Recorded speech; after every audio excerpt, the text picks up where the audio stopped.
Guys, good morning po. Bali, ito na po yung aking pinubrod. 10 days na po sila ngayon.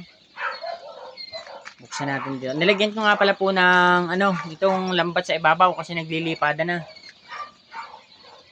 Ito na po sila kalalaki.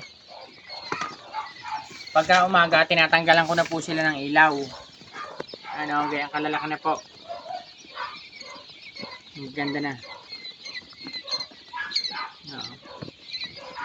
Ang lakas na din po ang tumuka. Pagkakalagay ko dito ng patoka, ubos sa hapon. Tapos yung patoka sa gabi, ubos din sa umaga. Yan. Hindi ko na po pwedeng tanggalan kasi ng cover na ganito. Nagtatalo na. Kaya ko ba mahabibidyohan ng kukuha ko ng isa. Yan po 10 days pa lamang po yan.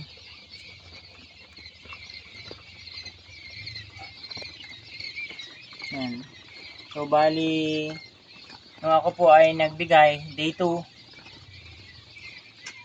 hanggang day 2 asukal lang, tubig na may asukal po. Tapos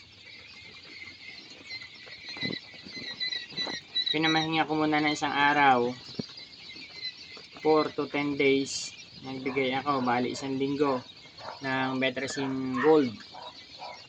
Tapos pamamahingahin ko ng pang 11 days, pamamahingahin ko 12, 13, 14, saka ko lalagyan 3 days ng vitamins. Tapos kapag na vitamins yung gano'n, yun, stop na muna hanggang sa mag-itlog.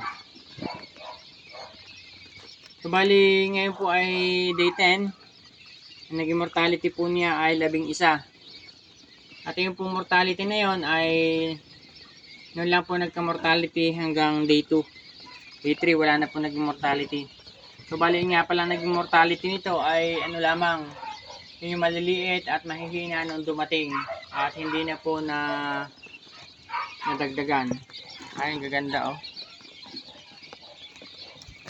Yan.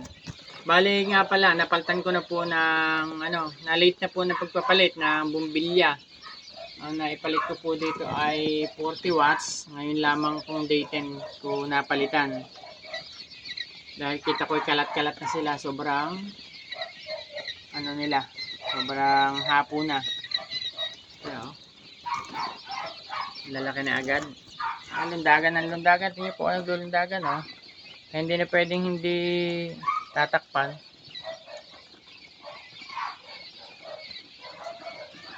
Ito po, ikinakawang kong ganito kapag umaga, yung plywood. Para at least pasok po ang hangin ang gagaling dito. So makikita nyo naman po yun kung kinakailangang ikawang. Dahil kapag po hindi natin ikinawang ay yun po ay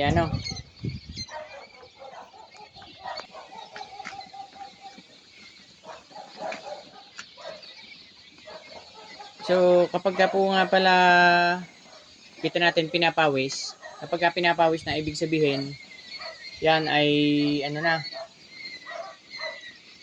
kinakailangan natin pasingawin dahil namamawis. At ito pong date na ganito, tapos ang araw ay ganitong kainit, ay kinakailangan talaga natin pasingawin to. So, ang lalaki na nito. Ganda natin, ganda niyan.